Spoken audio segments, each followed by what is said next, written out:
శ్రీమాత్రే నమః. అమ్మదయ ఉంటే అన్నీ ఉన్నట్లే. ఆ జగన్మాత చండీ పరాదేవత అనుగ్రహంతో మీకు అంతా మంచి జరగాలని కోరుకుంటూ శ్రీ విశ్వావసునామ సంవత్సర ఉగాది శుభాకాంక్షలు. ఈ విశ్వావసునామ సంవత్సర ద్వాదశ రాశుల ఫలితాలలో మనం ఇప్పుడు కుంభరాశి యొక్క రాశి ఫలాన్ని మనం తెలుసుకుందాం. ధనిష్ఠా నక్షత్రంలో చివరి 2 పాదాలు గు గే అనేటువంటి అక్షరాలు, శతభిష నక్షత్రంలోని 4 పాదాలు గో సా సి సు అనేటువంటి అక్షరాలు, పూర్వాభాద్ర నక్షత్రంలో 3 పాదాలు సే సో దా అనే అక్షరాలు. ఈ అక్షరాలతో మీ పేర్లు ప్రారంభమవుతాయి. ఇదే మీ రాశి అవుతుంది. జన్మ నక్షత్రాలు ఇవైనా మీ యొక్క రాశి కుంభరాశి అవుతుంది. ఈ రాశి వారులకి ఈ సంవత్సరం రాజ్యపూజ్యం అంటే గౌరవం 7, అవమానం 1గా చెప్పబడుతుంది. అదేవిధంగా ఆదాయం 8, ఖర్చు 14గా చెప్పబడుతుంది. అంటే ఎక్కువ ఖర్చు ఉందని భయపడక్కర్లేదు. శుభమూలకమైన ఏదైనా మంచి ఇల్లు కట్టాలనుకోండి, మన దగ్గర ఉన్నదానికంటే ఎక్కువ ఖర్చు అవుతుందో లోన్ తెచ్చుకుంటాం. ఓ కారు కొనాలి, మన దగ్గర ఉన్న కొంత డౌన్ పేమెంట్ చేసి ఎక్కువగా అప్పు తెస్తాం. ఖర్చు వస్తుంది. ఖర్చు అనగానే బాగాలేదనుకోవడం కాదు. ఒక్కొక్కసారి శుభమూలకమైన వివాహం చేసిన ఇత్యాదివన్నీ విదేశాలకు వెళ్ళాలన్నా ఖర్చు ఉంటుంది. ఆ విధంగా మీ యొక్క ఫలితాలు మనం చూసుకుంటే, గ్రహస్థితుల్ని చూస్తే ఈ సంవత్సరం గురువు 4వ స్థానం నుంచి 5వ స్థాన సంచారం. శని భగవానుడు మీ జన్మరాశిలో కుంభరాశిలోనే ఉన్నారు. ఈ జన్మరాశిలోంచి కుంభంలోంచి మీనంలోకి వెళ్ళిపోతున్నారు. దాదాపుగా మీకు 5 సంవత్సరాల శని పూర్తవబోతోంది. ఇంకా మిగిలిన అంత్యభాగం చివరి 2.5 సంవత్సరాల శని మాత్రమే మిగిలి ఉంది అని చెప్పచ్చు. ఏళ్ళనాటి శనిలో 7.5 సంవత్సరాల్లో ఇంకా 2.5 సంవత్సరాలు ఉంటుంది. రాహువు 2వ స్థాన సంచారం. ఆ తదుపరి జన్మం మీ రాశిలోకి ప్రవేశించబోతున్నారు. కేతువు 8వ స్థాన సంచారంలో ఉన్నారు. తరువాత 7వ స్థానంలోకి మారి సంచారం చేయబోతున్నారు. ఈ రకంగా మనం చూసినప్పుడు ప్రారంభంలో కొంత అనుకూలం లేదండి. ఈ సంవత్సరం గురువు యొక్క బలం లేకపోవడం చేత కొంత అపవాదులు, అవమానాలు, విపరీతమైన ఖర్చులు, అటు ఇటు స్థాన మార్పులు జరగడం.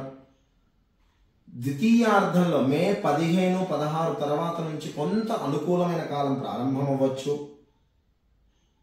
అభివృద్ధి, కుటుంబంలో పేరు ప్రఖ్యాతులు, కొంత సుఖము, సంతోషం పెరగచ్చు. మీ వృత్తి వ్యాపారాల యందు లాభాలు పెరగచ్చు. మీకు కొంత శుభవార్తలు వినేటువంటి సమయం ప్రారంభమై మంచి సమయం ప్రారంభమయ్యేటువంటి అవకాశం ఉంది. ఏలినాటి శని ప్రభావం కూడా విపరీతంగా ఉంది.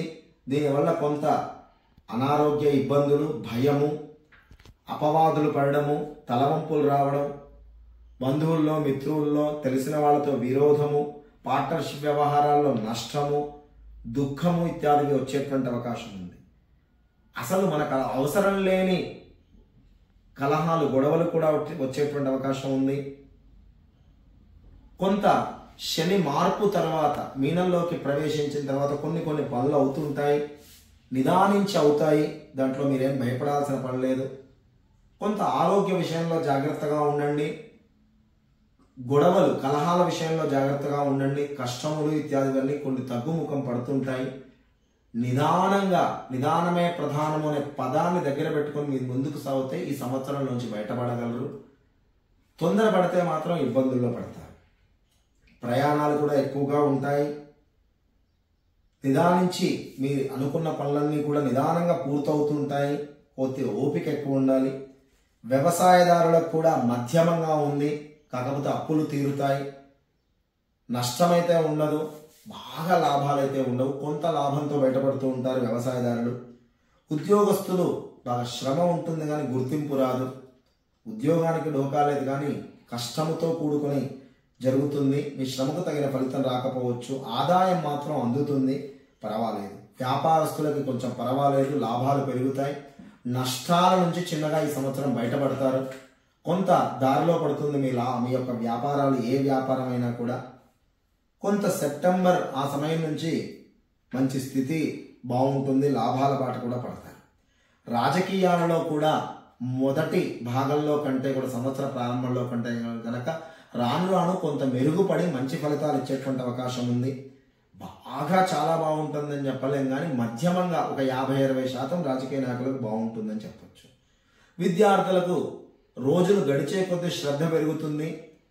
గత సంవత్సరాల కంటే విద్య మంచి స్థానంలోనే ఉంటుంది. రిజల్ట్స్ కూడా మంచిగా వస్తాయి. కానీ కొంచెం కష్టపడుతూ ముందుకు వెళ్ళవలసిందే. ముందు మిగిలిపోయిన సబ్జెక్టులలోంచి కూడా బయటపడతారు. ముందు ఇంతకుముందు సంవత్సరం రాని ఫలితాలు, మంచి ఫలితాలు ఈ సంవత్సరం రావచ్చు. కొంత పోరాటంతో విజయం సాధించవలసిందే. ఈ రకంగా మనం కుంభరాశి ఫలితాన్ని చెప్పచ్చు. ఈ కుంభరాశి వాళ్ళు ముఖ్యంగా ఏలినాటి శని ప్రభావం జరుగుతోంది. శనిని ఖచ్చితంగా ఆరాధించాలి. శని దీపారాధన నల్ల ఒత్తులతో, నువ్వుల నూనెతో ఒక విస్తరిలో నల్ల నువ్వులు వేసి దానిపైన మట్టి ప్రమిద నుంచి దానిపైన నల్లటి ఒత్తులు వేసి నువ్వుల నూనె వేసి ప్రతి శనివారం దీపారాధన శని దేవాలయంలో చేయడం, శని ముందు చేయడం మంచిది.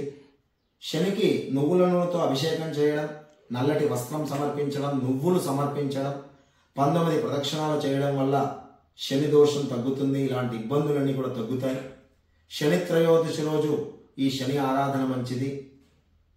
శని దానం చేయడం కూడా ఉత్తమం. శనికి సంబంధించినటువంటి నల్ల నువ్వులు కేజింపావు, నల్లటి వస్త్రము, అలాగే ఇనుప వస్తువులు, ఇనుప తట్టగాని ఇత్యాది వస్తువులు తాంబూలం పెట్టి శని దానం ఇవ్వడం వల్ల కూడా శని దోషం తొలగిపోతుంది. కొంత అనుకూలమైన కాలం కలిసి వస్తుంది. ముఖ్యంగా ఈశ్వరుణ్ణి రుద్రాభిషేకాలు చేయించడం, ఈశ్వరారాధన చేయడం, బిల్వపత్రాలు సమర్పించడం, మారేడుకాయలు సమర్పించడం, ఈశ్వరుడికి రుద్రాభిషేకం చేయడం, అలాగే నరసింహస్వామిని బాగా ఆరాధించడం, నరసింహస్వామి యొక్క దర్శనం చేసుకుంటూ ఉండడం వల్ల కూడా ఈ సంవత్సరం శుభ ఫలితాలు పెంచుకుని అశుభ ఫలితాలని తగ్గించుకునేటువంటి అవకాశం కనిపిస్తుంది. మొత్తంగా చెప్పమంటే 55% బాగుంది, 45% అనుకూలంగా లేదు అని చెప్పొచ్చు. కుంభరాశి వారికి శుభం.